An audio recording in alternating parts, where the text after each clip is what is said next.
What's up, everybody? I'm trying to start this early because there's a bad storm going on in Chicago right now, and I want to make sure I got the web up and running.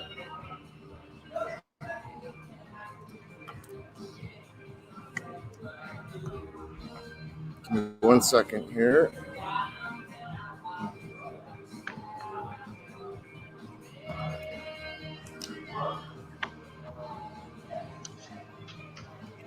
I'm trying to play the opening music. Sorry, guys, hang on. Can't even get that right. Who's here so far? Well, we're going to have to scratch the opening music. We tried our best. Sorry, Green Man. Somehow it didn't connect, man. I'll play it at the end, buddy. But if you guys can hear, the background noise is a little bit loud tonight because the bar is back open. There are people in the bar, and they're having fun, and they're drinking and commiserating. But tonight we have a couple of great people with me tonight. I'm going to start out here with Michael. You got me? And Mr. Dr. Red Collie. Dr. Drew, how are you, sir? Great. Can you hear me? Yes.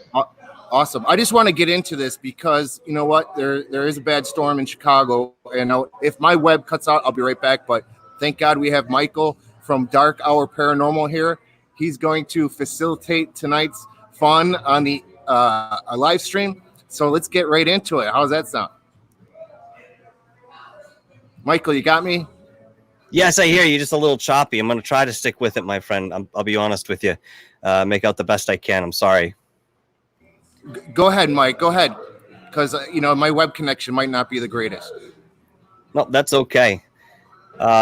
So you, first of all, Gutter, do you have a little background on our gentleman this evening? I know he went to Cambridge and he has a Ph.D. in chemistry. If you'd like to elaborate a little bit on the background, I'll get into the meat of what we're doing here. I grew up in Florida, Jacksonville. Do you know where that is? Jackson, yep. Jaguars. Yeah, they didn't have the football team. And I had my parents were very distinguished, like members of the Florida Senate, president of there's an expressway there named after my great uncle, the Turner Butler Boulevard, And he used to eat at his house at Thanksgiving. Then I went to Davidson College in North Carolina and studied chemistry, which is in Charlotte. And then I went to Caltech in Los Angeles, Pasadena, where I did the first X-ray structures of DNA there. So we grew the first crystals of DNA. We're the first ones to use X-rays to see every atom that was 1980. Left-handed and right-handed DNA when I was a Ph.D. No one had ever seen DNA before, so I was the first one to see DNA in the map on my desk, and I can see exactly what it looks like. Then I went to England for 5 years in the famous MRC Laboratory of Molecular Biology in Cambridge, which has 13 Nobel Prizes. I know some of the guys. I had Max Perutz, who was Watson and Crick's boss, working in the same room with me all the time. Discovered hemoglobin studied hemoglobin. And I had Watson would poke in. The head of the Royal Society was my boss. So I was with a high level of scientific thing. I could mix in with those guys. Then I said, well, I've reached it. I'm not going to stay here. I'm going to Australia where it's sunny. And I came out here on the Australia Day in 87, 86. And we went sailing on the harbor with my two friends from America, Barry and and we went on a sailboat. And the day the Challenger blew up, and we jumped in off the sailboat in the harbor. We ran around the whole harbor, and I thought, this is a pretty good place to live, That's one way to look it out, right? That's one way to scope a place. I thought I could cope doing science here for all those years. So I spent 23 years in the National Science Lab here. Barry and David, who know they are if they see this thing later, he's a laser scientist in San Diego. So I had these American friends here, and I went in the harbor. It was a great place. I was highly impressed. I got an Australian wife, traveled around. I thought, this is a really great city, and I just decided to stay here. That's fantastic. It's not a better place. I would ask. Well, all right, I'll leave this for a different time. Talking about the demographics of what you guys have been going through over the last couple of years with the wildfires and stuff. But because I know we are on a schedule tonight, so maybe at another time we can discuss that. But that's fascinating. You're very well versed. You're well educated. You've been doing this for 35 plus years. You're innovative in the field, and you've actually come up with not inventions, but you have. There was something that I read about you that you came up with for colonoscopies. What was the name of that? I'm sorry, Colville? I did the first X-ray structure of DNA, and then I went to Cambridge and I worked what's called the nucleosome core particle, the quantum unit of chromosomes, with Danielle and Aaron, I did very important work there, discovering what the twist of DNA was in chromatin, 10.2 bases, and other things like that. And how DNA curves, the physics of that. And we did lots of stuff. I'll just quickly, the last project we worked on with a team, DNA diagnostic for colorectal cancer, where you have a blood test rather than a colonoscopy. My friend's the CEO. I don't know why it's not on the market yet. We did the research 10 years ago, and it's not on the market. So people can just get a blood test to see whether they need a colonoscopy instead of having to go in there and having your bottom reamed out. It's a big industry. So they have this very reliable blood test, about 10, 20 people working on it. I was one of the DNA researchers. And then the way I got into crop circles, just to quickly get through it, I went to a crop circle meeting, an engineering meeting in Cambridge in 2002, the anniversary of 9/11. So I go to the Trumpington Street, had the Department of Engineering, and they're talking about DNA, we're talking about stress, we're talking about strain. And I got pictures of DNA for my slides, and I fly all the way over there. Then later I found out that a spectacular crop picture had been drawn matching exactly what I had shown on the screen. Amazing. That's amazing. And I was just freaked out. When that happened, I was wondering, are crop circles real, not real? Could it really be aliens? And then that happened, I said, it was just spectacular. There were 1,296 square pixels. So nobody used a rope and a board to make a square, right? And it was just there for a few hours, and the farmer cut it out. Only one guy, Steve Alexander, got the photos. So at that point, it became impossible for them to be made by people. It's called the Crooked Soley 2002 crop picture. And I was staying right in the house of the lady who made crystals of it. And I was staying there because we used to work together. It was nothing personal. And it appeared in the field. We were in the meeting. And I thought, we have to be being observed by aliens covertly, by alien signs from other worlds. That was a logical conclusion, right? Even though I can't see it. And just before that meeting, I'd met Mr. Bigelow in Vegas, Las Vegas. Bigelow Aerospace. You know who he is? I do know the name. The top guy with Elon Musk. There's two top guys. And Roger Lear, the UFO researcher, was with me. Roger from Los Angeles. So we went over there, and this all happened very subtly in one time. So I had a big shock that crop circles are real starting in 2002, but it was based on very hard evidence, and no one can deny it. So that is one heck of a confirmation. That is absolutely one heck of a confirmation. You come up with something on your own, and then you see the reflection in these circles. I mean, it doesn't get closer to home than that. Fantastic. So I would call that a miraculous event. Yeah, yes, you could definitely say that. Some people call it synchronicity, but either way, it's from the same ilk, really. And this is very common in crop circles. The people who study them often have these synchronicities with their lives. So sometimes one appears and there's a synchronicity with someone else, and you might not know about it until they talk about it. This is very common. So we must be heavily observed. I've concluded after 18 years that we're being covertly observed by friendly intelligences constantly. You can call them angels, you can call them extraterrestrials, whoever they are. They're just watching everything, like on that Star Trek episode, where they have that little thing watching the primitive planet, and nobody can see it. And they have these orbs everywhere, they go around observing things in their cloak, you can barely see them. So we're not alone at all, but we're being very heavily observed. Even as we do this, there's some observation team watching and following politics, our events. So, and they're just staying in the background, so you sort of see hints of this like all the time. I agree with the synchronicities. That's what led me to Red Collie. I saw his crop circle postings on Twitter, and I have always been a big fan of the crop circle subject. Wow, I'm getting a lot of power surges here right now. There's a big storm. But one of the reasons why I contacted Red is because I had saw a UFO in the sky that resembled exactly a crop circle that I had saw one time. And so I really believe in what Red is saying here. There is synchronicities. I believe that they are constantly watching us. I agree. Absolutely agree. I think that's interesting that you saw something that was shaped like something that you've seen in a crop circle. Do you have a representation of that? I think I'll have to find it, but while I'm finding it, can we watch the newest crop circle that we saw on YouTube today? Can we get into that one real quick?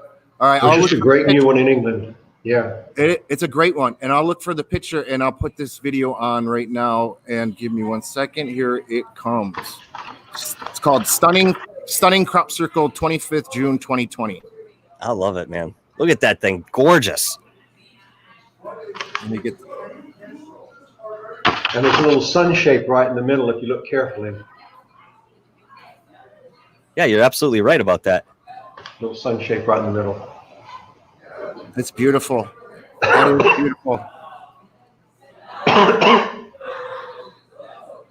Wow, look at the enormity of that. Now that's a little one. Some of them go for 300 meters, 500 meters. That's amazing. Now, one of the things you mentioned the last time we spoke was the impossibility of creating a design like this, with even a team of people. It would take time. You'd have to be covert. If you were out there in somebody else's property, there's a good chance you'd be spotted. These things all lend credence to this being an actual phenomenon coming from where we might suspect. Yeah, and if you show that thing, you'll notice if you look really closely, another thing, you look at the way the crop is woven in the center. Like if you look in the center part, this little ring there where the crop all is going outward. Now it's pointing outward perfectly. If you walk through one of these, it's amazing. How are you going to do that with a rope and a board? If you look at details everywhere and zoom in, you can see clearly no one had made this with a rope and a board pushing it down. Even any art student could tell immediately they've been outward brush strokes from the center. And there's no footprints. It's in the middle of nowhere. And there's a swallows. Those 9 things around the outside are swallows. And this actually refers to another crop picture which appeared in 2003 near Millkill, about 10K away from there, which showed the swallows. It's on a beautiful thing on coffee cups everywhere. So that's a little swallow, a bird flying outward from the center everywhere. It refers to an earlier one 18 years ago. And there are 18 rays in the crop circle. Do you get it now? So the messages that are in these crop circles that you're decoding and you're coming up with the answer for what these represent. It's one thing to I'm going to get off the forging thing in just a moment here, but just to kind of wrap that aspect up, it's next to impossible to have some of the knowledge that is going into these designs prior to just your average layman or artist who's out there doing this stuff. And you did mention your DNA.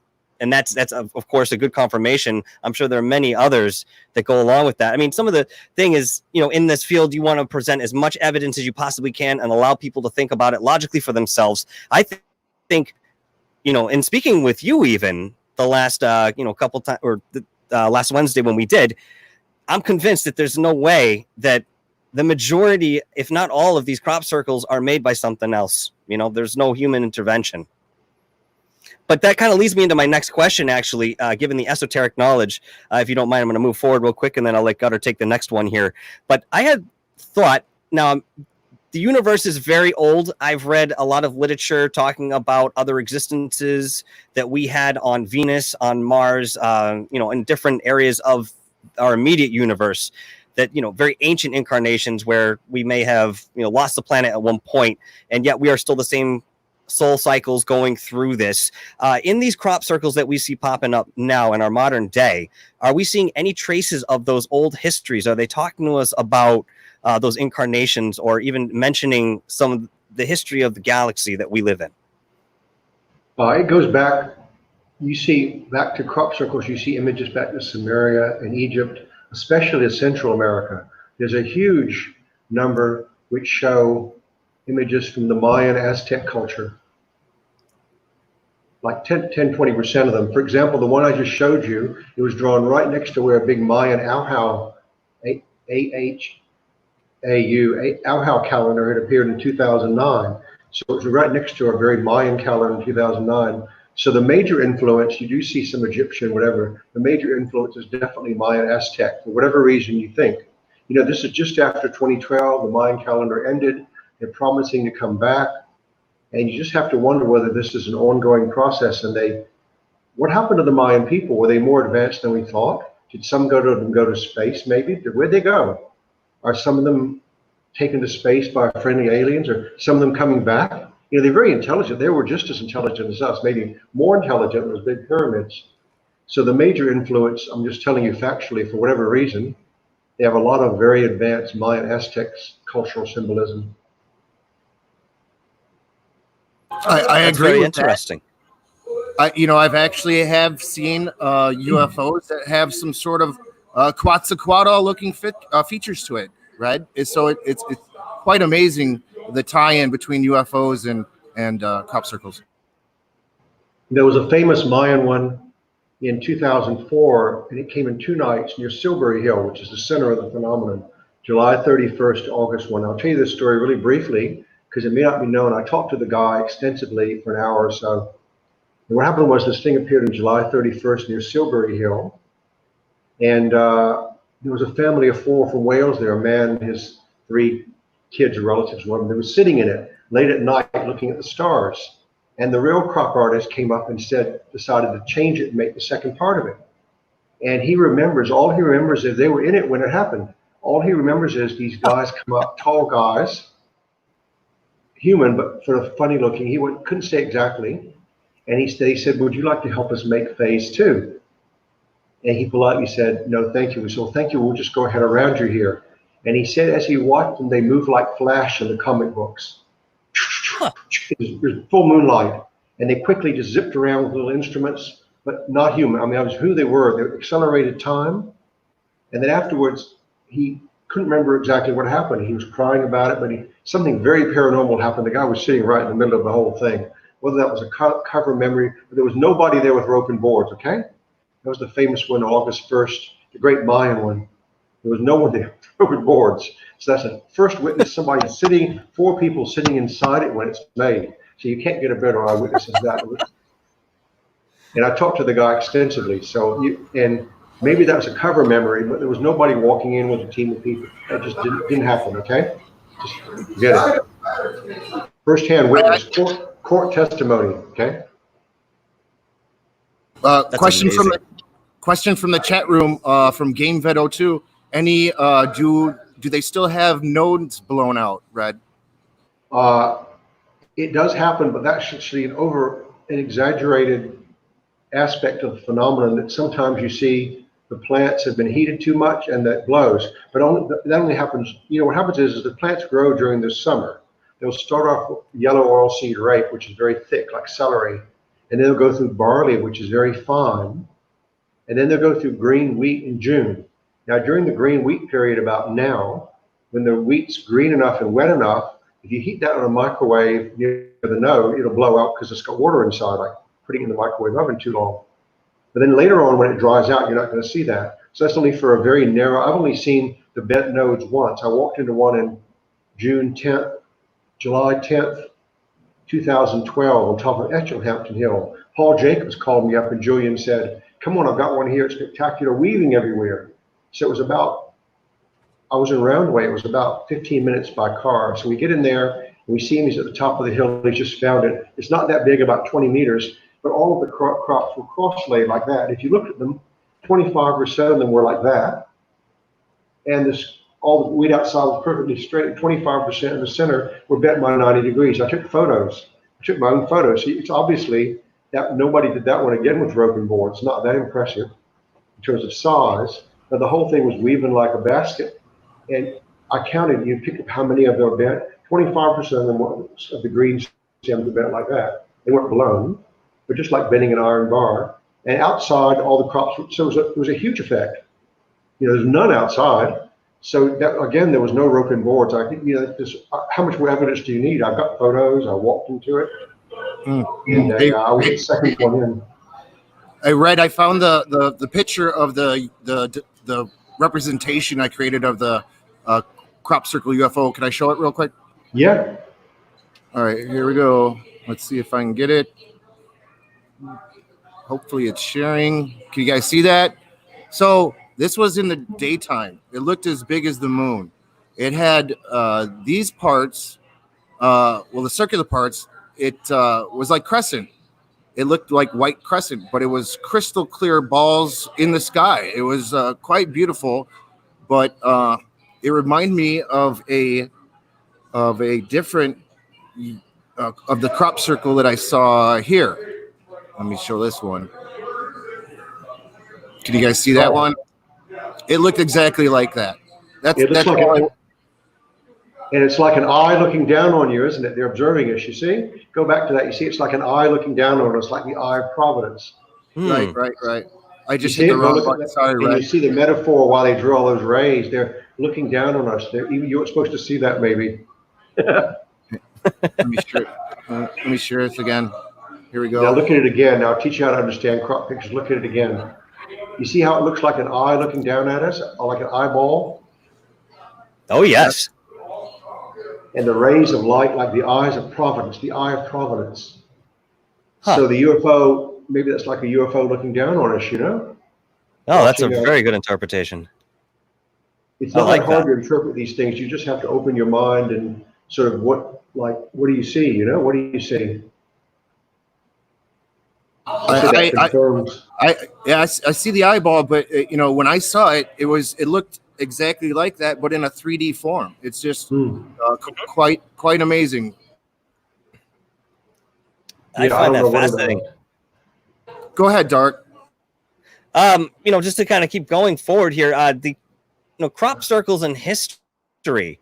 Is this a modern communication, or is there evidence of crop circles being with us for hundreds of years? One source I came across said that the first recorded one was in the 1500s. Is that accurate?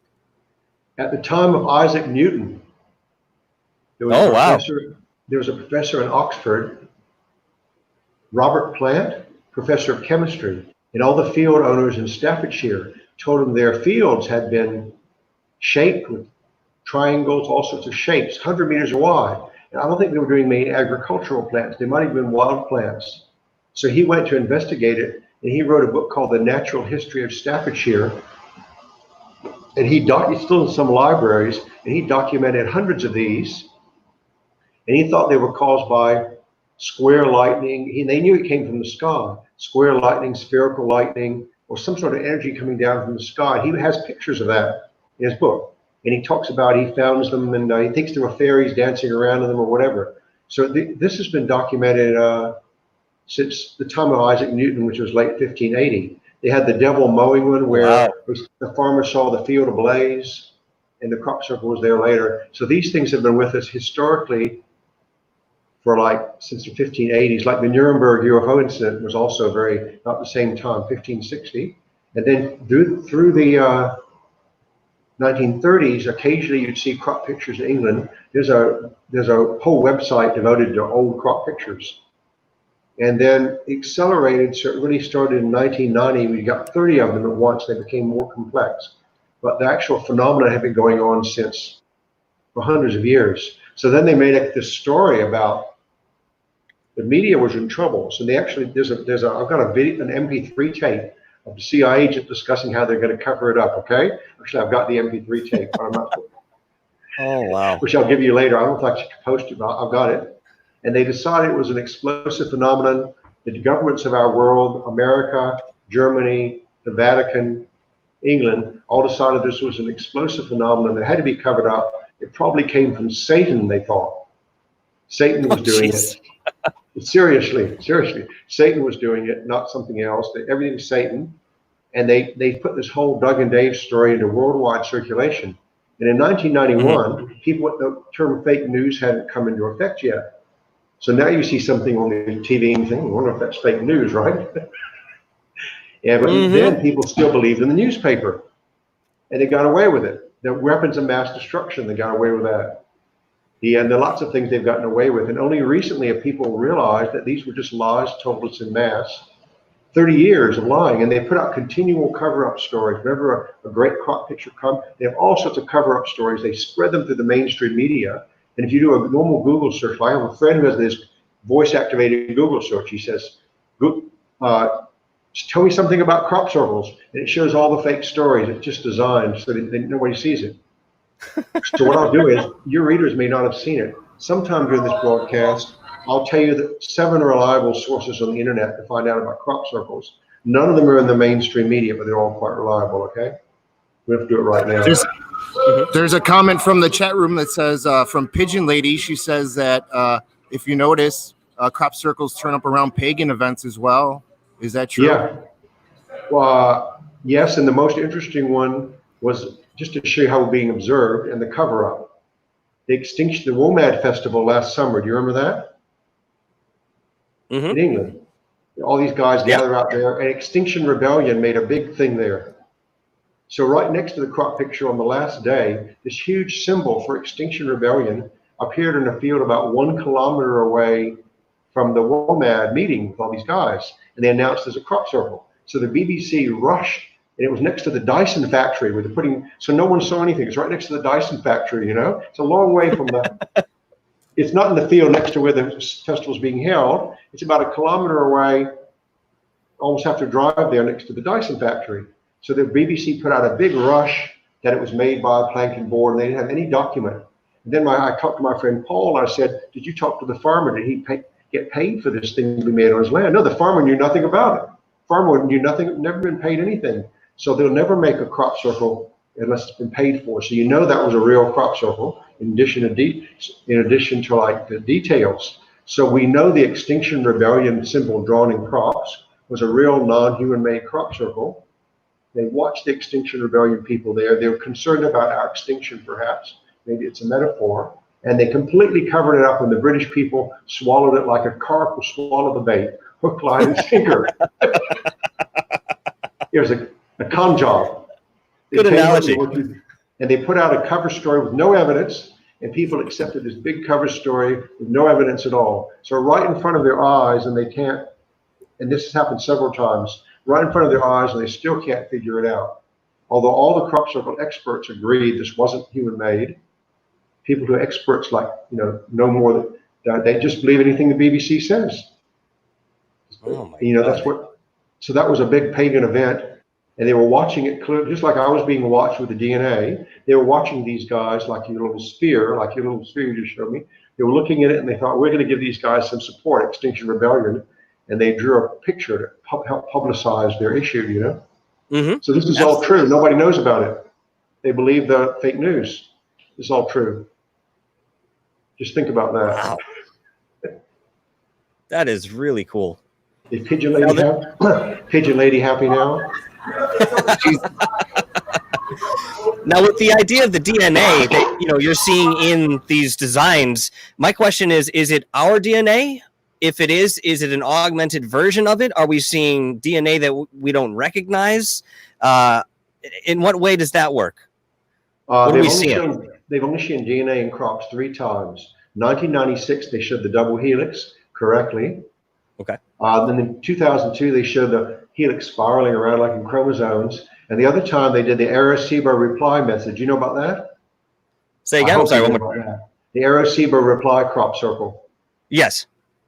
Where Carol Sagan, who I used to sit next to in the Caltech lunchroom, we go out for a run with my friend, and there's Carol sitting at the table. His ex-wife was in our group on sabbatical, So but you don't bother him. He's sort of a famous guy just sitting there, you talk to him. And when he put out our 1974 radio message from Arecibo in Puerto Rico, so it came back in 2001 or 2, a reply message with the face of the guy sending it. A human-looking face was the person replying. Very complicated. And in that one, there were 2 types of DNA, one with 10 bases per turn, a double helix, and the other with 6. Now, no one knew what the 6 was. So all the SETI guys said, it's fake, there's no DNA with 6, like Paul Drake. All these astronomers don't know anything about DNA. I'm the leading DNA structural person. So I could tell you right away is the DNA with 6 was the second evolutionary form of DNA that's known from origin of life experiments. It's called, normal DNA is called 3' 5'. That DNA is called 2' 5'. It has 6 rather than 10. And none of the astronomers knew about it. And they said it's a fake, because they're hoping to get money to build telescopes and receive messages. And this thing appeared right next to the radio observatory, you know, the biggest radio observatory in England, Chilbolton. So they put it right there. No one saw anything. And its form of DNA was authentic. And the astronomers basically lied. Let's just say the astronomers in their ignorance don't know anything about DNA, lied to try to debunk it. So who would know that? What person with a rope would know about the evolutionary forms? I built a model and actually took some photos of it. So very few people know that, like just a few people in the world about that subject. Oh, wow. And of course, that means there are 2 evolutionary forms of DNA in the universe.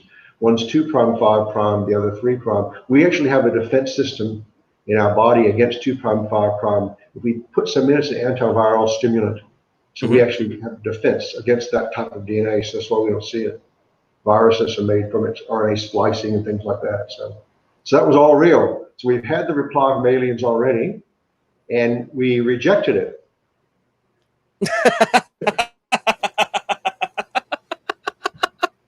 It's completely true. We read like that. We've rejected the spectacular thing. They won't even look at it. That's why I didn't really want to stay in mainstream science. I thought, I can't really accomplish anything. You're surrounded by stupid people. They have a brain, but they don't use it. You know, the average person watching this, if you have an open brain and use it, it's better than having maybe a little faster brain and not using it. So they have these fast brains first, but they don't use them. Okay, I'll just tell you how it is. That's how it is, like that. You've seen this with the COVID crisis, what disasters the predictions have been. That's exactly the same thing. You haven't actually scientists predict anything. So anyway, so can I mention something about COVID for a second? Sure. Not getting censored? Of course. Absolutely.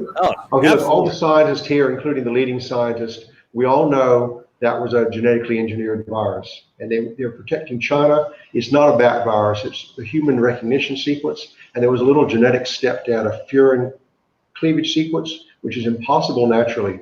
So they're 2-step. They started from a natural virus, and the 2 modification steps. It's just what I could have done in the lab. And everybody knows, the head of the Cobra Committee in England knows, no one wants to offend China. So this was a deliberate genetically modified virus, and we could have done it. I used to work on gene therapy. I could have done it, but the normal person's working on medicine, or, you know, we're working to cure cancer. We don't have the mindset we're going to make but someone evidently did. And that's what we're all sitting in our rooms from. And there's another big elephant. The elephant's walking through the room, and I've seen any elephant here. So this is all true. I'm just telling you, I don't want to get censored off YouTube, but a lot of people are saying it now, In the top there was a recent crop circle that looked just like a virus, correct, Brad? Yeah, it was the COVID virus they drew in crops. So what happened was, this is another good story. What happened was, in April, some fakers in England made a Photoshop image of an old crop picture, and they put the Microsoft logo on it in a picture of a crop to say that Bill Gates had made COVID. And they spread this Photoshopped image all over Facebook. I could tell immediately it was Photoshopped. They were trying just to have a go, like satire, right?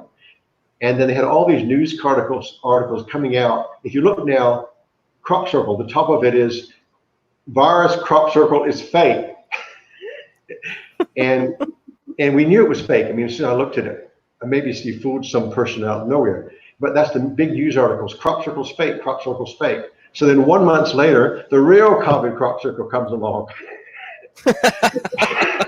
They draw the real one as May 28th, and it's spectacular. And I did the slide for that. You know, the virus has the spikes. And at the bottom, if you notice, it has a tear. Did you see the tear at the bottom? After I spoke to you last time, I did look at that, yes. It means they're crying for us. That's what they're watching us and they're crying for us. That's appeared in several others I've been in. So the tear shape means they're crying when they see what happens on Earth.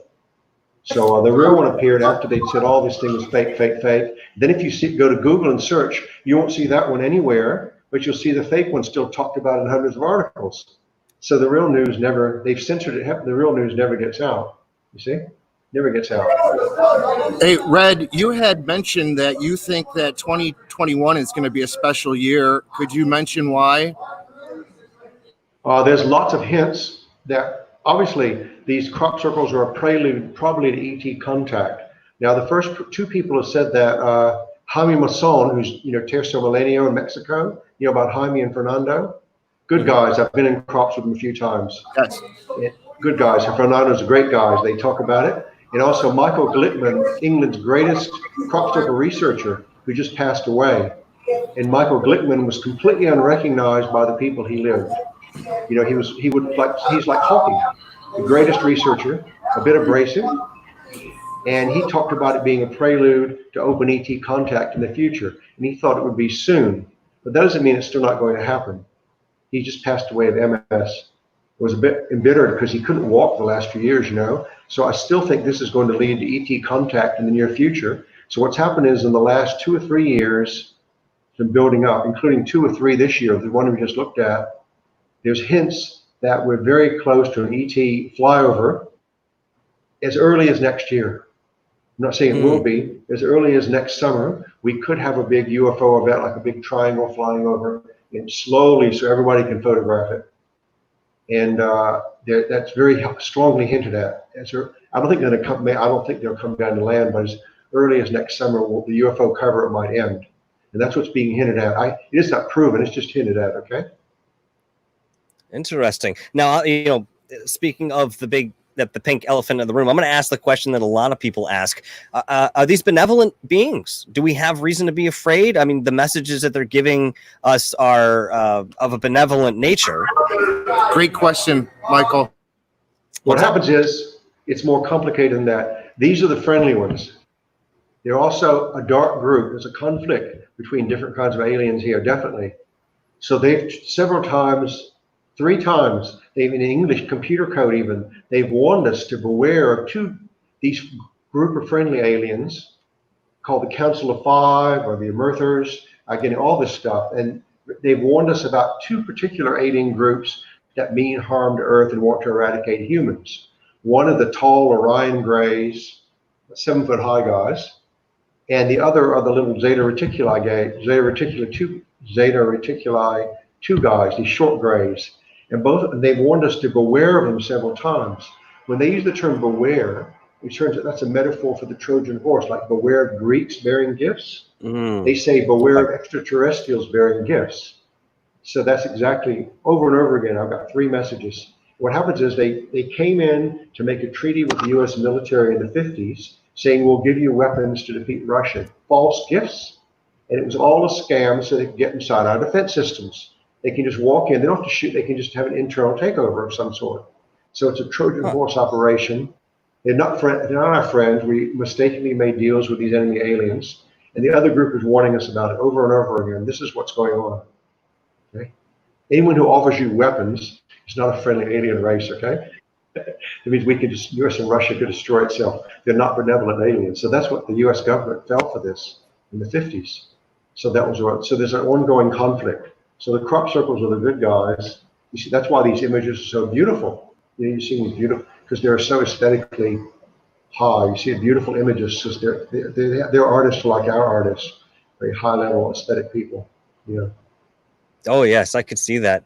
Now, speaking of, you had mentioned that there's a possibility that time travel is a real factor in all of this, and that some of these crop circles that we believe extraterrestrials to be creating might actually be created by our ancestors from the Mayans and the Aztecs and other civilizations. How many civilizations do you think went the way of the Mayan and the Aztecs in this respect? How many do you think actually reached a certain ascension that they could go off and be part of that galactic confederation or whatever species they decided to embark on? I don't know, but our knowledge of history is probably faulty, The fact that all those pyramids, we can't build one pyramid, can we? We've never built a pyramid. So they had some sort of stone moving tech we don't know about. No, okay? Nothing. Stone cutting tech.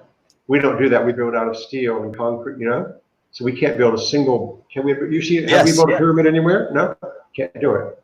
Can't even move one of the rocks. Hey, Red, one time I saw a black upside down pyramid over O'Hare Airport with a few other people.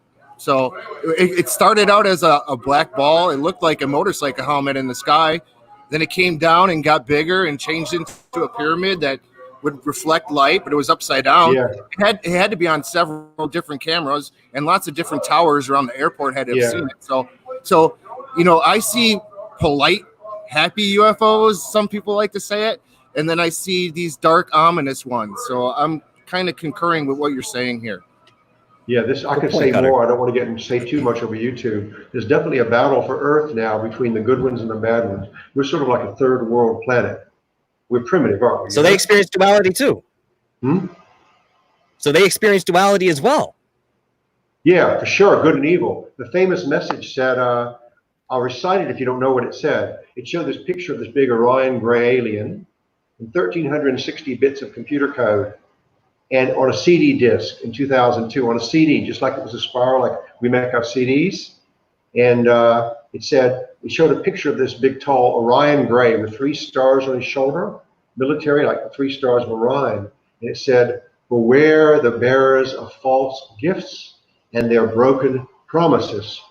Now that refers to the broken promises with the military, like in Philip Corso's book. Then it said, believe there is good out there. So right now we're talking about space. There's good out there. We oppose deception, conduit closing. So the conduit's like a space-time conduit. They're sending this message through space and time. And it's a huge thing. No one possibly made this. So right away they were warning about the other enemy race. Then in 2015 they repeated the same message. Timeo et ferentes in Latin. Beware of ET bearing gifts. And that was next to an airport in Latin. We're in Turin where no one could fly. So it's the same message, beware. And the same time I got a UFO message through Linda Howe, with Linda Howe on the Earth Files in Gaia. A UFO came down over at Georgia, over near Wally, Georgia, and gave a message to this military man. And I know the guy now. It's all authentic. Linda's checked it out. I've checked it out. And it said, it started off, beware of Orion 750 and Zeta Reticuli 239 something. And that's how many light years they are from Earth, each star system, okay? So beware of these guys. Don't send messages out into space. And interestingly, I'm going to say something here. If Linda sees this, she'll know she's been caught. What happens was they put a lot of pressure on Linda to drop this, the U.S. threats, okay? We get threatened. I've been threatened. And there's a lot more information, huge pages of text given to the U.S. government. So they wanted to find out in 2017, 2018, what would these messages say? And Linda literally was pressured. She's a tough woman. I mean, I don't think anybody could pressure Linda, you know? Yeah, we agreed about that the other night, yeah. I know her quite well. And you still there? Oh, there it is. Oh, yeah. And anyway, she called the guy up who got the message, one contactee, and she said, what about all those messages, which are beautiful 10 pages of alien 4-symbol computer code, which I'm on the one I figured out how to read. And she said, oh, they were all gibberish. They meant nothing. It's the greatest UFO message in history. So the military is keeping a secret. And then she said, also, we can't work with Horace anymore. The military told her she can't work with me anymore because we were working close together. She was threatened because she thought if a scientist came out, they threatened her. She's a very tough woman. If a scientist came out and became known that this wasn't a New Age thing, the whole thing might break open because the whole scientific community, they can't censor. That's what they're afraid of, you see? If it isn't crazy and the scientists realize they've been fooled, it's game over, isn't it? See? Yeah, sure. Absolutely. So that's actually what they're worried about. That is coming out, will be too credible. The threat will be too credible to cover up. So however they forced her, anyway, so it's all gibberish.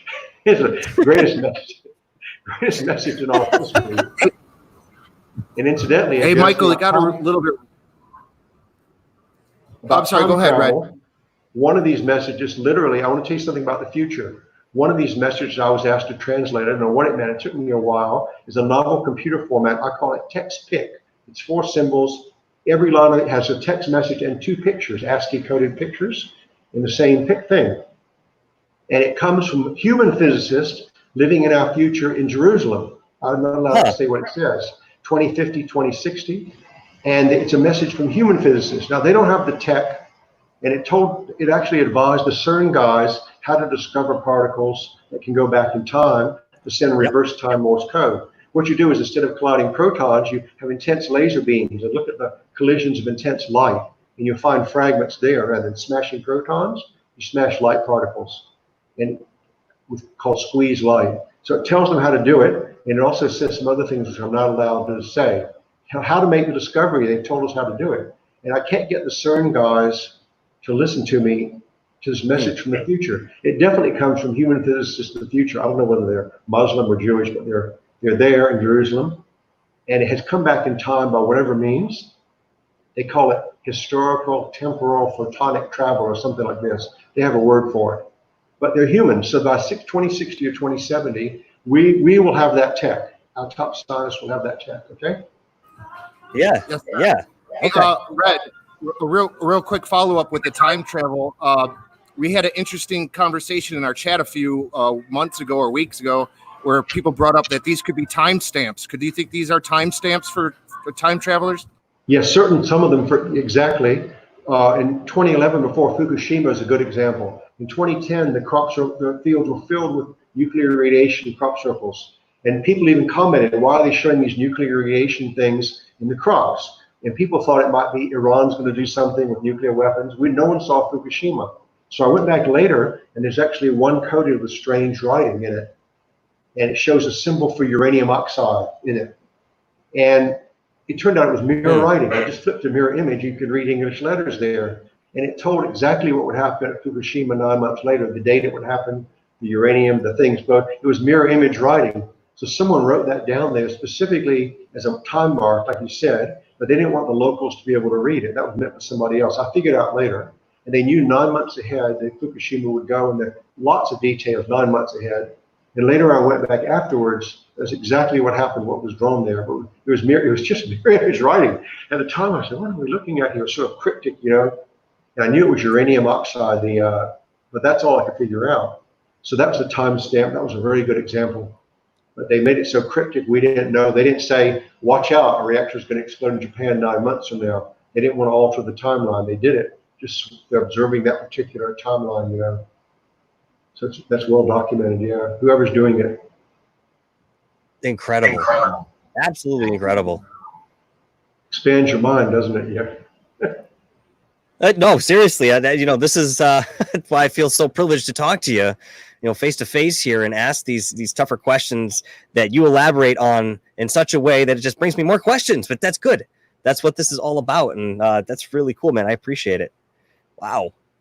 Does the average layman, is he able to decipher some of these designs? No. Is it somebody? No. No, Okay. it's like reading. It's like something you spend years to learn alien writing, like Chinese. Eventually, you start thinking about it. Like if you see Chinese in a newspaper, look. Suppose you see a Chinese newspaper and you see somebody who doesn't know Chinese who tried to fake it.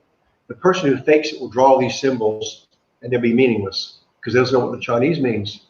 But the person who reads Chinese from newspaper will look at it and know what the symbols mean. There's a cognitive, it makes sense. So that's the difference between a real crop circle and a fake. When I look at it, I can see the messages because it's like a whole primer.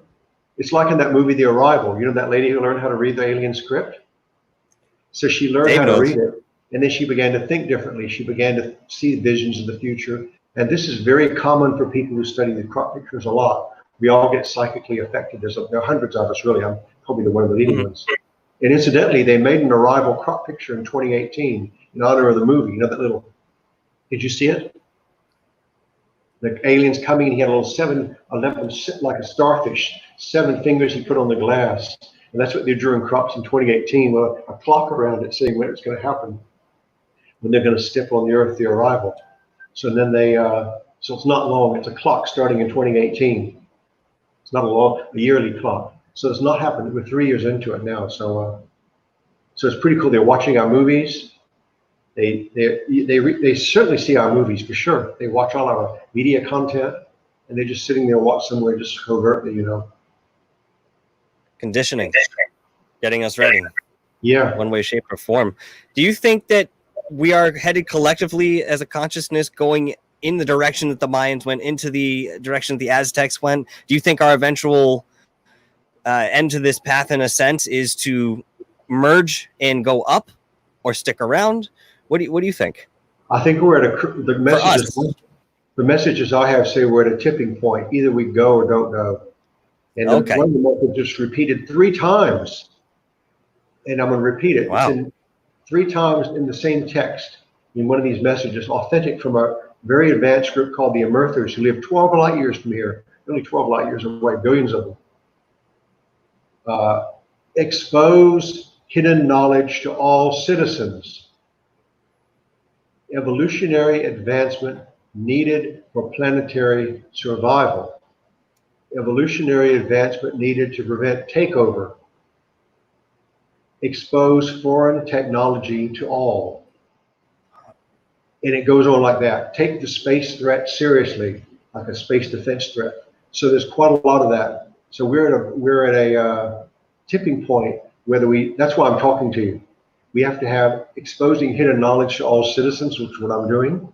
And we have to rip everybody's mind, the whole thing, evolution, advancement needed to prevent takeover. We have to evolve from this very primitive 1800s like warlike nation, tribe fighting species, black fighting white, Russia fighting China, from this craziness to get up to a higher level where we can really defend ourselves as a planet and a species. We have to do that now. Now we have to do it. We have to stop fighting. And of course they have my daughter-in-law is Chinese. Of course they have a terrible government. But you go there and the Chinese people are just like us. There's no difference, Russian people are just like us. So the people, there's no difference. Just they got different government. So we're still fighting wars and quarreling and hating people, black and white, we don't know. How are we going to hate black and white people? And an alien comes down, looks different, friendly. And how are we going to deal with that? Exactly. Exactly. You can't do that. No, and that's why I had asked you the last time we spoke. People have said that aliens won't come and intervene with our kind until we sort of get our stuff together. We're more benevolent ourselves. And you felt that it wasn't a true statement, given what you've learned. I think there's a crisis coming. We're going to face a threat from bad ones. And given that situation, they're going to intervene and protect us. Interesting. And that's going to be soon in the 2020s. And they'll protect us maybe from a takeover threat. What if a bunch of spaceships show up like 6 months from now, a big fleet of them said, excuse me, you can stay there, but we like to have Africa. Have people there. We've lost our Is that okay with you? Hey, Dr. Drew, do you think this United States Space Force has weapons to take on these different ET civilizations coming here? I think 100%. I'm not getting in trouble again. I think 100% that Trump has ET advisors, and that they've advised him to make a space defense force. And whatever you think about him as a personal man, that will be his legacy for history. The fact he's made a space defense force, so when we get attacked, like an Independence Day, we'll be able to defend ourselves, whether you like him, don't like him. That's essential. And people are laughing at him. He takes it seriously. Another time when he said, did you see he says, we're taking the troops out of Syria. Do you remember when he said that? We're taking the troops out of Syria. And they asked him, how can you do that? We're leaving Syria undefended. And he says, they told us to do it. And people say he's the spirits of the dead. Hell no, he wasn't talking about the spirits of the dead. Wow. So it's right in front of their eyes. And he talked about Roswell last week. So this guy's really clued in on quite a lot of stuff that the public doesn't know about, Space Defense Force. And Space Defense Force, yeah. Obama wrecked the space industry, So. I wonder if the higher ups in our governmental bodies and beyond are really worried about this sort of thing as they see it coming. If the physical manifestation on the public level is Space Force or something akin, I wonder what they're really feeling and what they're really seeing about all this. Do they plan to just leave us here? Do they plan on going somewhere else? Who knows? I don't know. Also, the ones off San Diego, there's UFOs off San Diego. There's a fleet of UFOs that stopped the Pacific Fleet for days. Really? And not only that, but I heard from Linda and others, they told the jets, I'm going to get something else in here. They told the jet fighters, don't chase the UFOs anymore, because they saw these magnificent UFOs rendezvous at this point over here and because you might get shot down or whatever. They're worried the jets might get shot down. So the jet fighters break away and they go to this established point. When they got there, what do you think? The UFO was just waiting for them over there. So they've broken all our communications. So if anybody's watching this, I got another message. I know how to read alien computer codes, not because I invented them, but I've been given them and I've learned them. And there's something called in DNA, you know how you test for COVID, use the polymerase chain reaction? Do you know how that works? Mm-hmm. Mm-hmm. The polymerase chain reaction. Now, that was given to Kerry Mullis by a talking raccoon alien contact. That was given to Kerry in '83. He didn't invent it. He got it from some UFO sort of thing, okay? The polymerase, which we're using for ology. There's something else called the polymerase chain reaction. There's something else called the encryption chain reaction. So you can take a message like for your spider jet, and you can use a different way of doing the math and encrypt it so that nobody, including aliens, can break our message. It's very easy once you learn alien computing. It's so easy. You just say, why didn't you do that before? So I try to go to computer companies here. They said, well, they'd arrest us if we do it. The government will say criminals are using it. So if it's public domain. I've made it public domain. If anybody wants to do unbreakable encryption of our military messages, I will be glad to show them how. So when our jets fly around, the aliens don't intercept our messages. It's very easy to code in those things, okay? And they're just sort of like, like this. Mm-hmm. Or maybe maybe they know, but they don't rush in China to find. I don't know. But that tech is there. Now, I don't know if you can encode this, but you can encode a message to a jet, like instructions where to go, very easily. I don't know if you can do a live stream, but any sort of like mission operating instructions can be very easily encoded, and no one can break it. It'd be completely secret, Oh my God, absolutely fascinating. Yeah, alien computer messages, which wow. Linda asked me to translate them. It's on Gaia. It's got like 4 million views. Have you seen Linda Truth Hunter on Gaia? Linda Howe, it's got like 4 million views. So I did all the math for that. So. Oh, wow. My God. I mean, blowing my mind is an understatement here, and it's in the best of ways, Red. Wow. Thank you. My God. So what do you think, Al? I can't get them to move forward and do it. I'm not even charging money for it. I decided not to patent it. And just give it away. I knew Max Delbruck when I was at Caltech, and he roomed with Leo Szilard in Copenhagen, where Szilard discovered in his bathtub the nuclear chain reaction. He took a patent on it. He never got any money out of it. So people can think of these things, and once you know about it, it's going to happen. Then that was discovered. He invented that in 1932 when he was rooming with Max Delbruck. And there's the polymerase chain reaction. So just by studying the alien comms that Linda Howe sent me to translate, I've discovered the encryption chain reaction, which is fairly obvious. It's only one little step. So we could move into a new form of computing even for this. And our companies just don't want to move on it. They just it's too hard. Our Wi-Fi would go, instead of using Wi-Fi, 2 subbands, we'd have 4 subbands. So we have 4 frequencies. Be faster.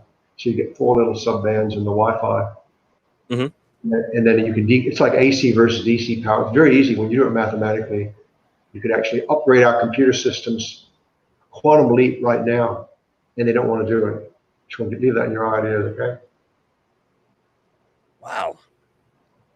That is absolutely, I'm almost left speechless. Yeah. 3 years. But I didn't actually invent it. People give me things to study, like crop circles or codes. That's how I do it. I just study what's this thing in front of me. I haven't invented any of this. So one of the funny things to me, sorry, go on. No, go on. We have to move ahead. We have to go ahead now. I was going to say, one of the funny things to me, when you look at these crop circles and you're decoding them, you find a lot of humor in them. I mean, there's a lot of messages that are very light and actually could make you chuckle. They are. That's something I wouldn't have expected. Yeah, there's a lot of humor. Very, very funny. But you have to, maybe it's a sort of like a Sheldon Cooper kind of joke of the Big Bang Theory, It's like sort of a nerd, you watch the Big Bang Theory, like a nerd joke, but it's not something, it's not a crude joke about sex or something. It's a very intellectual joke, and you laugh, and when you chuckle when you see, like in some computer code, they'll put the word "hi," Yeah, exactly. Like a smiley face that I saw in one of your lectures there. That did have me giggling, I will say. That one, 2009, I just gotten from Australia with my wife, and I was still jet lagged. You know, I settled down in Compton Bassett, and we drove to Avebury to the Red Lion, which is a major pub there, because there's no crop circles known that day. So I meet my friend Catherine there, and an English lady and her friend, and we have a beer. 10:30, 11:30. Someone comes into the pub, says, "There's a new crop picture just found near Silbury Hill." It may have appeared in daylight early that morning. I just drove past that field. Nobody's there. It's too far to walk. It's about 2K away. So I get in the car and I park on the side of the road as quick as I can. And there's hills there. It's still about 500 meters to walk. So I get there and the farmers comes out at the same time. And I'm with an American doctor and his girlfriend. He starts screaming at us, "You can't go into our field." So his veins were red, you know, here on the neck. So we sort of gave him a donation, 50-pound donation, 100-pound donation to give to his church. They let us in there, take some photos, come out, because it's worthwhile. You're there. So we get there, and again, this huge complex thing, and walking along, taking photos of everything. There are 50 people there by this point, and one of the things, you walk along these pattern things. One's a smiley face looking up at the ground at you, looking, drawing thoughts right at you. You know. I'm going to jump in here real quick, Michael. Funny. Red, yesterday you had said that you have been you've been in many crop circles, and I asked you point blank, have you ever had any intense or weird feelings while in the middle of one? You said no, that didn't ever apply to you. Could you elaborate? Not to me. Some people say they do. You go there and some people are meditating in them, spiritual people. Some people use them. They try to communicate telepathically with aliens, but it hasn't never happened to me. You know, you see a lot of strange other things, but not that hasn't happened now. You have to be there when it's very fresh. You know, the ground's just been microwaved everywhere, so there'd be a lot of energy temporarily just sitting around there, you know. You have to be there almost immediately after it formed just to get something like that. It's getting a bit loud in here. I'm going to turn it over to Michael. All right, mate. Well, listen, I just wanted to, okay, so first of all, we're at the top of the hour here, and I know you wanted to only do an hour with us this evening. We're more than happy to keep going with you, but out of respect for you and your time, I'd let you know where we're at. No, if there's anything really important to bring it up now, and let's get everybody into it, because everybody's watching now. Next 15 minutes, let's do the really important subject. How about that? I'm sorry, I didn't hear the last part. I apologize. Why don't we go about another 15 minutes, and then you bring up really important subjects to get to, as a finale here, so we don't end on a sort of a slow note. Michael had a bunch of questions for you. I'm going to let him go for it, Red. To be honest with you, I've been asking them as we go along.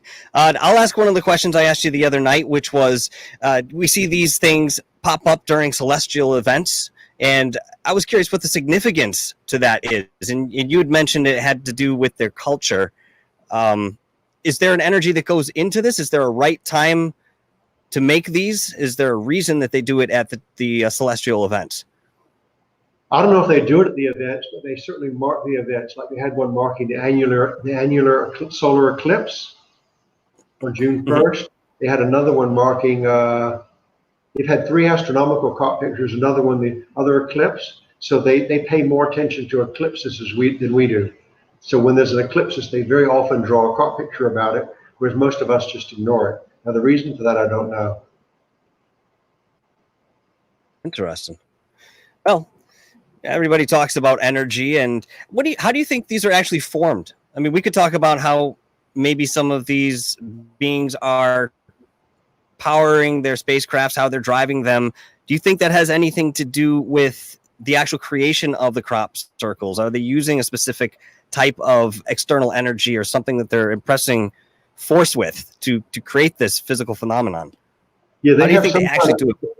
They have some kind of physics we don't know about, low energy physics, and they can actually lift rocks off the ground. They can press things. How does a UFO float in the air? I mean, I have photos of these orbs flying around. I've seen a UFO myself. In 1965, I saw a saucer close to me floating right in the air. It was a huge saucer, not a 20-meter saucer, floating right there, metallic, and it was metal. It wasn't anything mysterious, and it flew off about 2,000 miles an hour. So what's the physics behind that? And since and that's low energy physics. We don't need a particle collider to discover that. We might need another element or something, or a superconductor. But whatever the physics is, we don't know about it yet. So they have so much physics beyond us, we can't possibly know how they make crop circles. We're just very primitive. Like, what if we came to us 1850? Radio waves hadn't been discovered yet. And what are we doing? That was 1886. So that was only 130 years ago. Radio waves hadn't been discovered. So their physics is beyond us. We can't know how they do it. Oh, I've got to do something really quickly. I've got to do something really quickly and very important here. Mm-hmm. People have to know where to get information about crop circles. Okay, now I've got to mention that just a sort of an ad, but not for me, for everybody else. There's 7 major places you can see the crop circles. Okay, now I'm going to list them in order. You can just write down on a sheet of paper or come back to you if you want.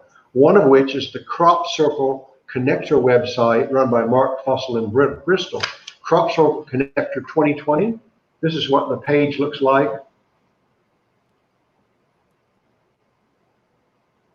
Crop Circle Connector in 2020. Mark Okay. I'll share the link. I'll share the link right. That's the major link. 2 other big links are Temporary Temples, Steve and Karen Alexander, the excellent photographers. Lucy Pringle, excellent photographer. Paul Jacobs, the Core Group Initiative, he's the leading ground researcher. He's seen hundreds and hundreds of them. Mm-hmm.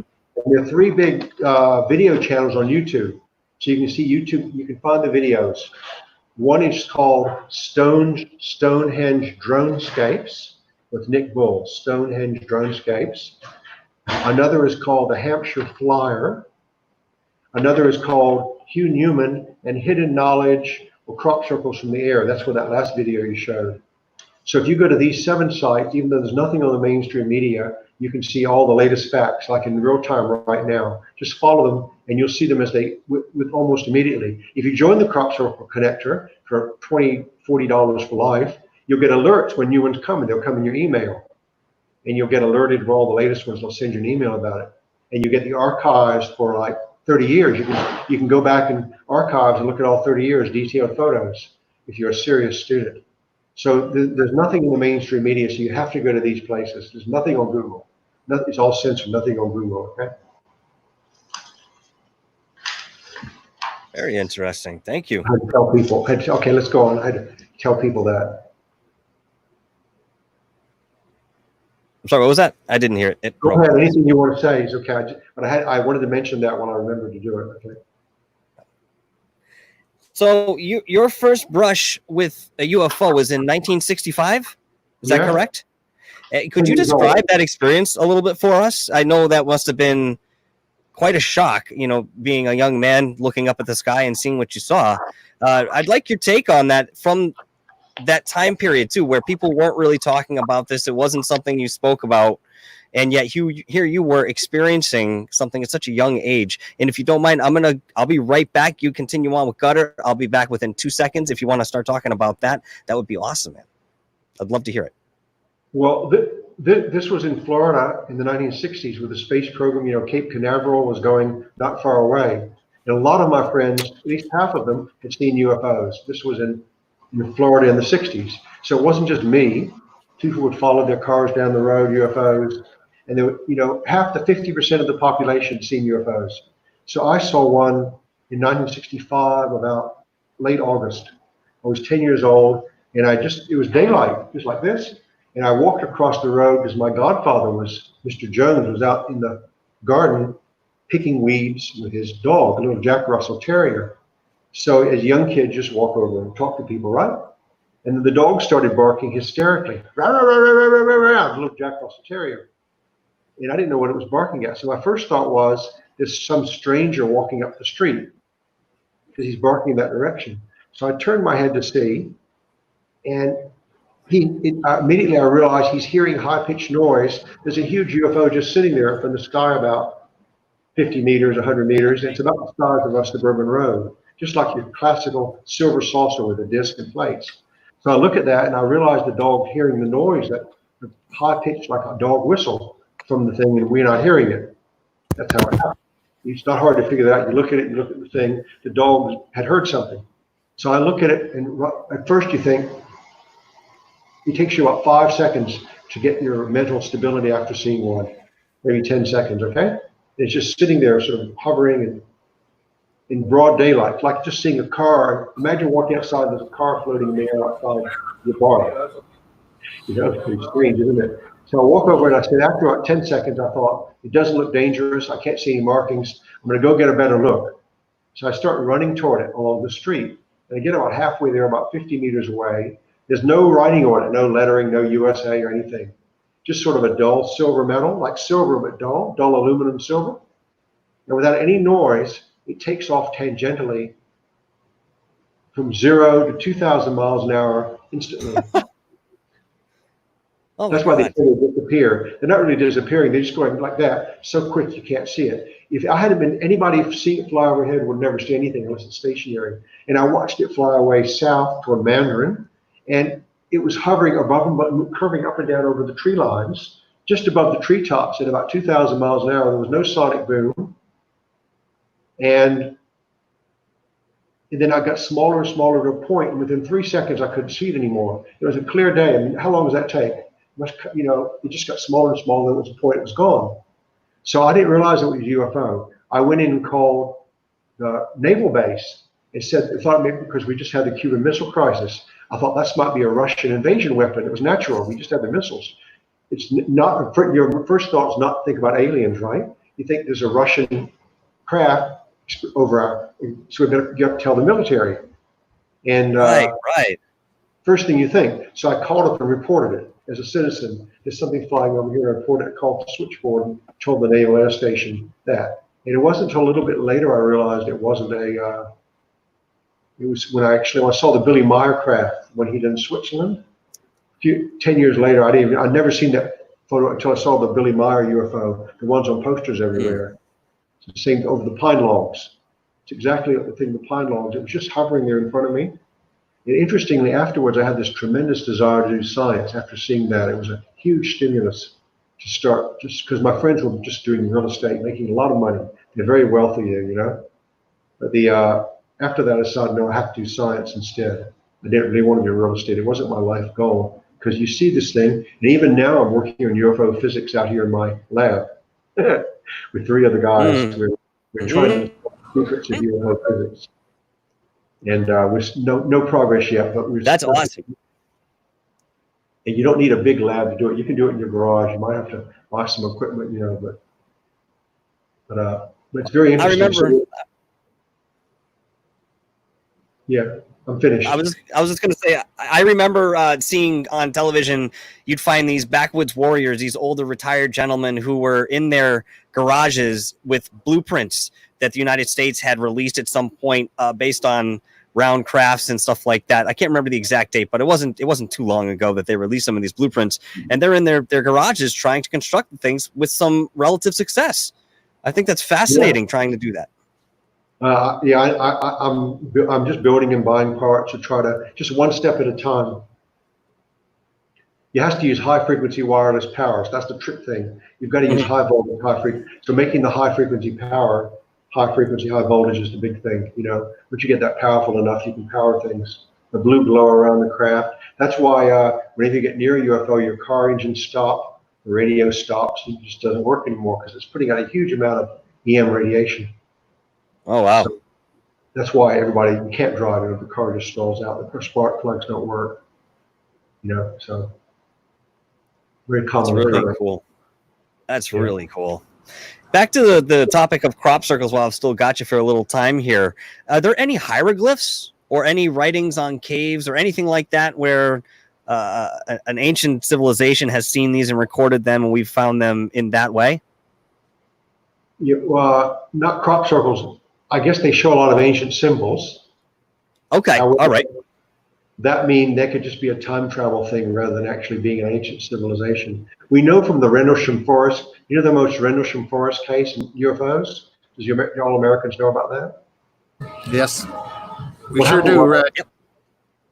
Okay, what happened was, before you were too young, in 1980, Solidarity was breaking Poland away from Russia. There was a big conflict whether they would be allowed to break out of the Soviet Union or whether the Russians would force them back in like in other countries. So Reagan and Thatcher were fighting the Russians on this. So Reagan and Thatcher secretly put nuclear weapons in southeast England because they could threaten Russia if they invaded Poland, which they didn't do. The Russian army went to Poland. They were going to say, we've got the nukes right here, tactical nukes. You've got to back out. It was a threat. Reagan and Thatcher made a secret deal. So they had all these nuclear weapons near Woodbridge, England, at Bentwaters National Forest underground. Now, what happened was, that was one of the biggest UFO sightings in British history, all history, for 3 nights in a row, and they're soldiers of the nuclear weapons base. They're not talking about some flaky person, including the Colonel Hall. And for 3 nights in a row they saw them. They even shut the weapons off in their bunkers. After that incident, all talk of a nuclear war between both sides backed down. So you have to consider an alternative timeline where it went to nuclear war, where there was a weapon exploded over Europe. And that would have catastrophic events for the future, because all of our DNA would get mutated. Europe would be like unlivable radioactivity, right? So you can imagine they'd want to stop that. They don't want a nuclear weapon to be exploded or anywhere over Europe. So these craft came down, and 30 American soldiers were there. 2 of them, Jim Penniston, got a binary code. They were time travelers from the year 8100, but it may not be what the year 8100 is, I don't know. Some sort of time travelers. They visited the pyramids in Egypt. They visited Arizona. They visited Greece, the temples, China. They visited all the historical sites in history as time travelers. And then they were coming here to England in December 1980, and they were going there to do something as well. So sometime in the future, we do develop time travel capability, and they're definitely using it, okay? They're definitely using it to change events right now. Like that nuclear war between US and Russia never happened, but it may have happened in some probability, like quantum probability. By doing all that, they shut it off, and that's a very, very well documented event. It's all true. So people try to say there's no UFOs. It's ridiculous. This UFO was sitting on the ground, and they were with it for an hour. It had symbols on it. And I could get into a lot more, but there are definitely some sort of like time travel element involved here, as well as alien, 100%. So that's. I believe that 100% alien. That's for sure. I see them constantly, Red, and they're always around. Like you said, they're watching us. And I'm going to be interested when this 2021 comes around. I hope the government has some good info to fight them, because it's coming, buddy. Yeah, you can feel things building up now, can't you?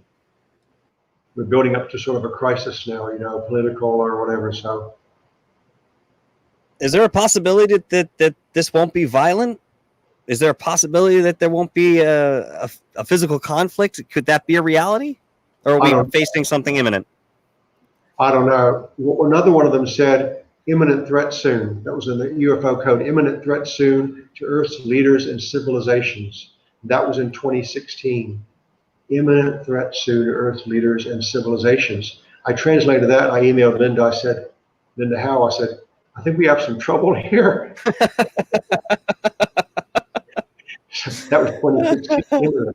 So what happens is, if you guys follow the 2 more months of crop circles, so if you people follow these crop circles for the next 2 months, you can follow live every week, see what's made, see what the comments are. Some of them might give English messages. They haven't been one for a while.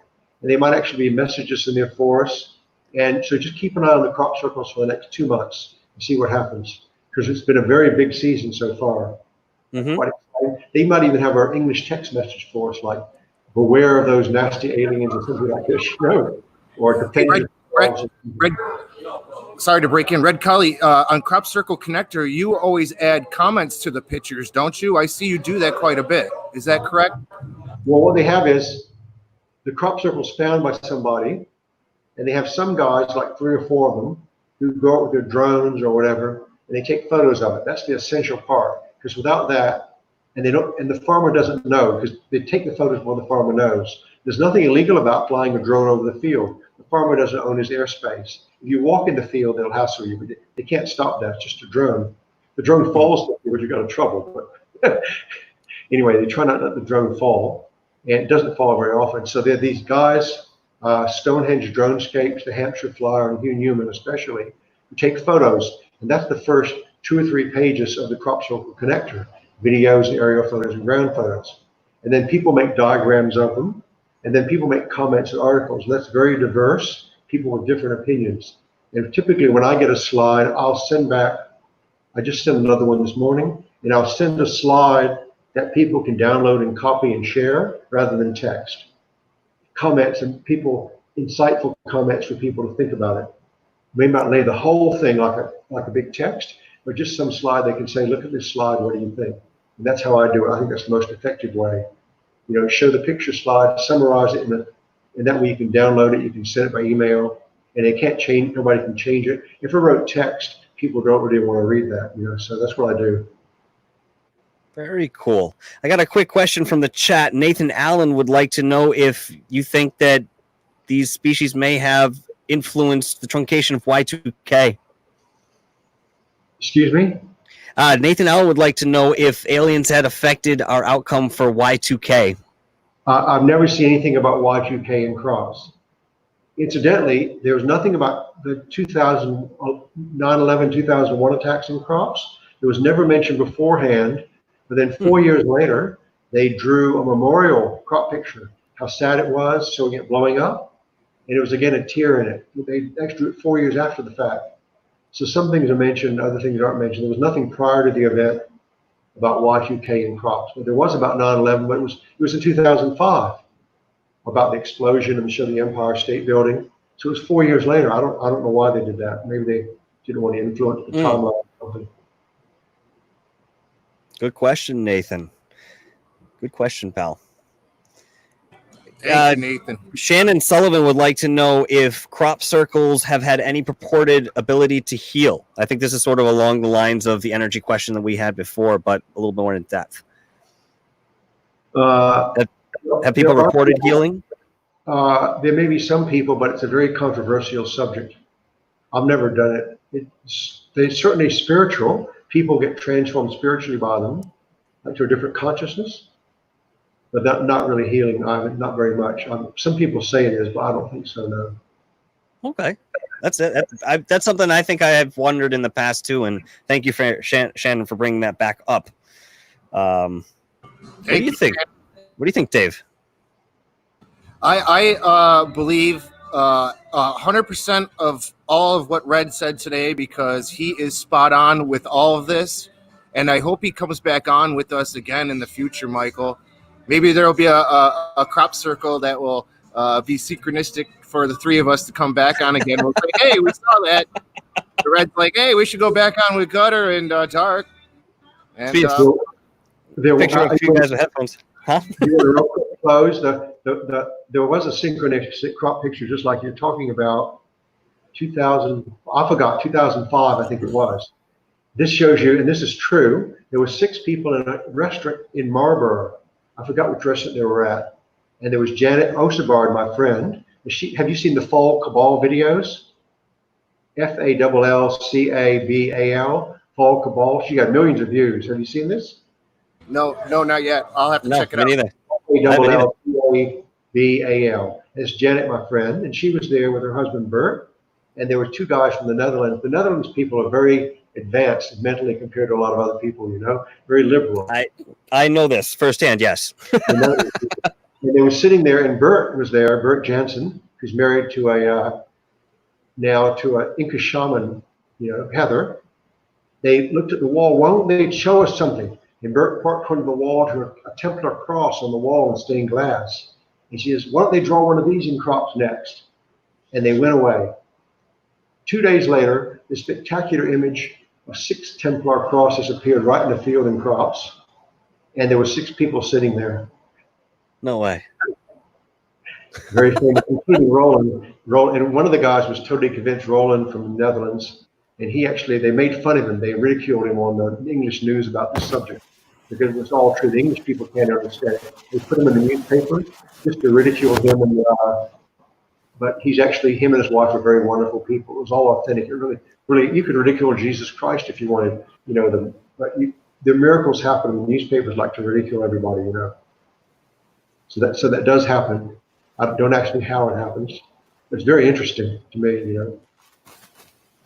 Synchronicity again, that's yeah. Just, like you said, a miracle. That's really, really interesting, and I find it so fascinating. I really do. You never know what's going to happen. You never know when it's going to happen, not happen, but it's quite common. People who study this field. In 2012, I was on top of You know about, I was in Millfield, just above Millfield on Adam's grave with my friend Safiel there. She's a woman, crops, and her boyfriend Saul at the time. So we were sitting up there on Sunday, the 25th, about 3 p.m. And we were a bit bored. I came to see crop circles. No crop circles that appeared. Beautiful green grass fields as far as you can see them. The town of Alton Barns were down there. That's this place where people walk to get a good outlook. And I pointed at one spot and said, "There's a perfect spot for one there." Well, I pointed at one spot. So I go away, go back to sleep, come back the next morning at 9 a.m. One's been drawn, a spectacular one, June 25, 2012, right there where we were drawing it. All the places they could have put one. And it was in the newspapers, and I got it the next morning, the farmer was frantically cutting it out. And there were all these people in the field, he was like hysterical. I won't mention his name. All these people were tried to convince him not to do it. So he was actually, that was like 10 in the morning. So I came down right exactly where we were looking at that. So everybody has their own cases of synchronicity, and there's quite a lot of them. Like they saw you say something, they might have watched this, they might have seen that. So just like David said, these observational spheres, angels, whatever you want to call them. That's a complete change in our mentality away from where we are now. Most people just never going to accept that we're being watched by invisible intelligences all around us, Absolutely. Well, listen, Dr. Drew, I think I'm going to wrap it up here. I do appreciate you coming on tonight, and I know Dave also feels the same way. We both feel very honored and privileged to have spoken with you this evening, and we do hope that we can do it again, man. Great. Thank you very much. David and Michael had a great time. Hoping everybody watches and shares. Oh, absolutely. Thank you so much, Dr. Drew, for coming on with Gutter and myself, and we do hope you have a wonderful evening, and we will see you again, sir. Thank you very much. Thank you very much, mate. Take care. Cheers. Wow. Well, thank you, everybody, for joining us this evening. Gutter. Great. That was great, huh? That guy's cool. That was fantastic. I can't, my mind is absolutely blown, and I want to use a different cliche saying, but right now I can't think that far. I mean, Jesus, that was incredible. That was incredible. That is why we do what we do, to be able to speak to individuals as educated and experienced as Dr. Drew. And again, Dr. Drew, thank you so much for coming on tonight. And of everybody who's been in the chat, we had quite a significant amount of folks in the chat for a quick show that we announced here today. Thanks for everybody. Cool. Thank you so much for everybody. We had 25 at one point. Awesome. That's awesome. You guys enjoyed it. But Michael and I, we're going to team up to do more shows in the future with great guests. So I hope you guys come back and see us again. When we get the schedules and all the guests set up, we'll let you know. Yep. We're doing a whole new channel, guys. We're both keeping ours. We're starting a new channel together called Dark Hour Paranormal Live. And we'll be doing interviews of this sort on that channel exclusively. And, however far we want to take it, really. So Gutter and I are very excited to present that to you, and you guys will be seeing that soon. But thank you for everybody being here tonight. We will be back soon. We'll post up on Twitter. Check out our Twitter. Check out all the links below. Join our groups, our Facebook accounts, everything. We'll be on Richie Goofon's channel later tonight, Goofon Radio Stream, probably in their chat room. And then likely we'll end up in the Spaced Out Travelers or Spaced Out live stream on YouTube as well. So we'll see everybody there. We got a great group going along. I hope we get a bunch of new subscribers coming along with us. I agree, folks. Thank you so much. All right, brother. And now get the hell out of here and go watch Goofon. I know that's what you guys are doing. Go watch Goofon. Richie's waiting. He's got 5 minutes. Let's go. All right, guys. We'll see you there. Have a good one. See you there, guys. Good night, everyone.